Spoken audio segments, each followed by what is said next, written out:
গ্রেপ্তার হলো শিক্ষক নেতা মইদুল ইসলাম। ডায়মন্ড হারবার থেকে আজকের গ্রেপ্তার হলো তৃণমূলের শিক্ষক সমিতির সভাপতি মইদুল ইসলাম। গত কয়েকদিন ধরে তিনি আশঙ্কা প্রকাশ করছিলেন যে গ্রেপ্তার হতে পারেন, আর আজ তার গ্রেপ্তারি পরোয়ানা। আজ সকালে দক্ষিণ চব্বিশ পরগনা জেলার ডায়মন্ড হারবার থানা এলাকায় নেদ্রা অঞ্চল থেকে গ্রেপ্তার করা হয়েছে তাকে।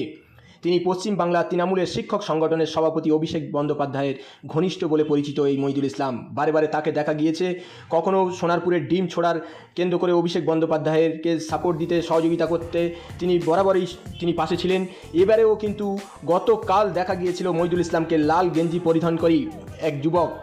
এই মইদুল ইসলাম অভিষেক বন্দ্যোপাধ্যায়ের সাংবাদিক সম্মেলনের সময় তিনি কিন্তু পাশে একদম দাঁড়িয়েছিলেন ওই লাল গেঞ্জি পরা শিক্ষক নেতা মইদুল ইসলাম।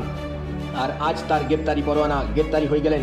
বিগত কয়েকদিন ধরে তিনি কিন্তু আশঙ্কা প্রকাশ করছিলেন এইভাবে। মইদুল ইসলাম বামফ্রন্টের সঙ্গে যুক্ত ছিলেন এবং বামফ্রন্টের ভাবধারার মানুষ, কিন্তু 2021 সালে মগরাহাট পশ্চিমে আইএসএফের প্রার্থী ছিলেন এবং তিনি সাবেক পশ্চিমবাংলার মন্ত্রী ও মগরাহাট পশ্চিম বিধায়ক গিয়াসউদ্দিন মোল্লার কাছে হেরে যায়।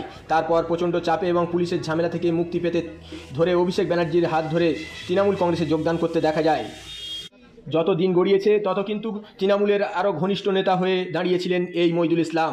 বিগত কয়েকদিন ধরে তিনি অভিষেক বন্দ্যোপাধ্যায়ের এই দূর সময়ের সঙ্গী সাথী ও ছায়া হিসেবে তিনি দেখা যাচ্ছিলেন, কিন্তু হঠাৎ তার এই গ্রেপ্তারি নিয়ে কিন্তু রাজনৈতিক মহলে চাঞ্চল্য সৃষ্টি হয়েছে।